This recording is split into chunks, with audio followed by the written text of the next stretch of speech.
Imagine going to a cafe. You order a coffee for what you think is a normal price. By the time the waiter brings it to your table, the price has doubled. You drink it quickly, but by the time you go to pay, it has doubled again. This isn't a dystopian movie. This was a daily reality for millions. Now imagine your entire life savings, carefully built over decades, enough to buy a house and retire comfortably, becoming worth less than a single postage stamp. This is the story of a modern, educated, industrial nation's descent into a financial apocalypse. This is the story of the Weimar Republic, and it's the ultimate lesson in what happens when the very concept of money dies. Our story begins in a place of profound humiliation, the Hall of Mirrors in the Palace of Versailles, 1919. World War I is over.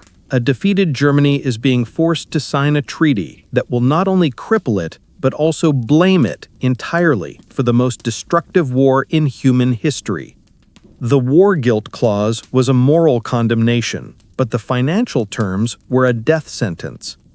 Germany was ordered to pay reparations, staggering amounts of money, to the victorious nations, primarily France and Belgium.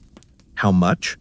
The final sum was 132 billion gold marks, an amount so vast that even John Maynard Keynes, a British economist at the conference, warned it would be impossible to pay and would lead to the destruction of Europe. Germany's economy was already in ruins. Its industrial heartland was under threat, its people were starving, and its gold reserves were gone. So how could they possibly pay an unpayable debt? They turned to what seemed like a magical solution: the printing press.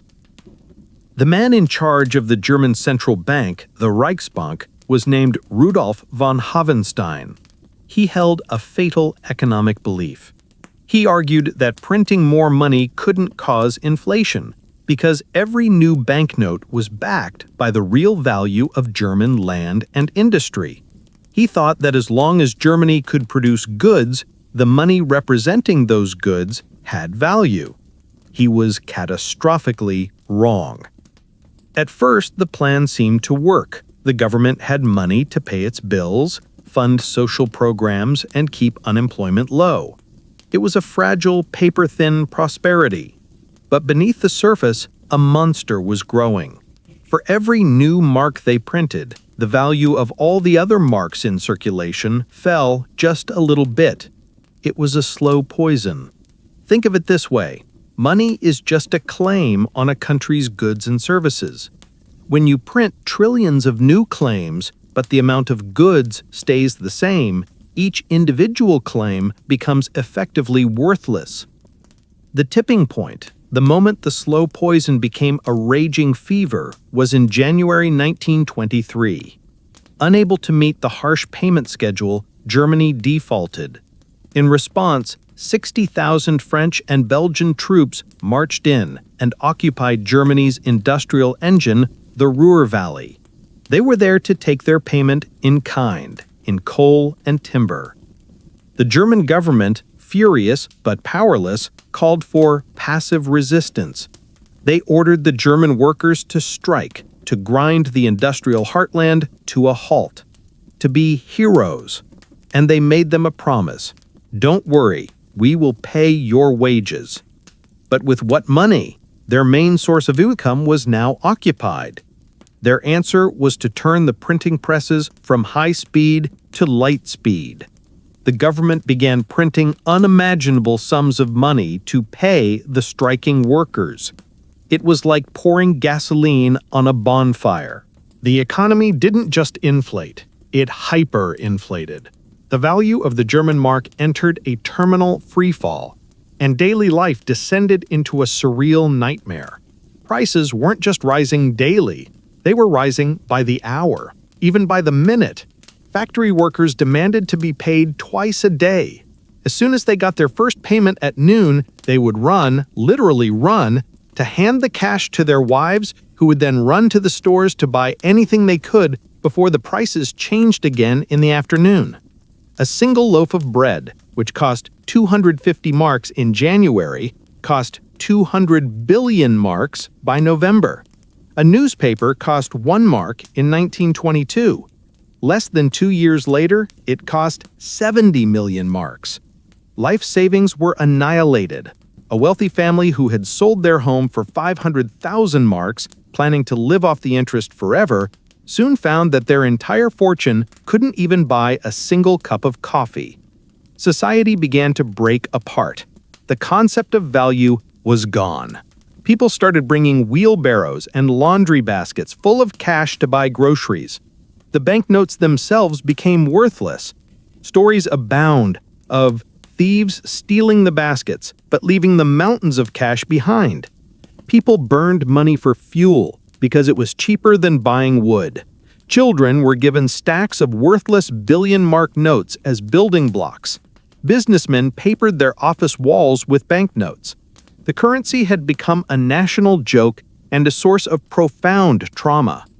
This chaos created a new, twisted social order. The losers were clear: the middle class, the pensioners, anyone who had been prudent and saved their money. They were wiped out. But there were winners. Anyone with debt was able to pay it off with worthless money. Cunning industrialists who had borrowed heavily, like Hugo Steens, became fabulously wealthy. They paid off their loans with worthless paper and held on to their real assets, their factories and land. This created a deep, simmering resentment that would poison German society for years to come. So how did it end? In late 1923, a new government took charge. They appointed a decisive figure named Hjalmar Schacht to tackle the crisis. He performed what was essentially a national magic trick. He created a new currency, the Rentenmark, and declared that one new Rentenmark was worth 1 trillion of the old worthless marks. To give it credibility, he announced it was backed by all the land and property in Germany. It wasn't a real claim, but it was a psychological masterstroke. It restored faith. The hyperinflation stopped, almost overnight. But the damage was done. The crisis didn't just destroy an economy, it destroyed a generation's trust. Trust in democracy, trust in capitalism, trust in their leaders.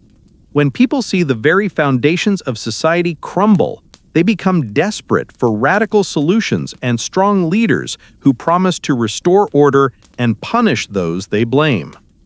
It is no coincidence that Adolf Hitler's first attempt to seize power, the Beer Hall Putsch, happened in November 1923, at the absolute peak of the hyperinflation crisis. It failed, but the anger and humiliation that the crisis had burned into the soul of the German people provided the fertile ground for his extremist message to grow over the next decade. The story of the Weimar Republic is a terrifying reminder that money is, in the end, a shared belief. It's a story of faith. And when that faith is deliberately and recklessly destroyed by those in power, the consequences can be catastrophic, paving the way for disasters far, far worse than just an economic collapse. If you believe these lessons from the past are crucial for understanding our present, please show your support with a like. And to continue this journey through the forgotten financial stories that shaped our world, be sure to subscribe.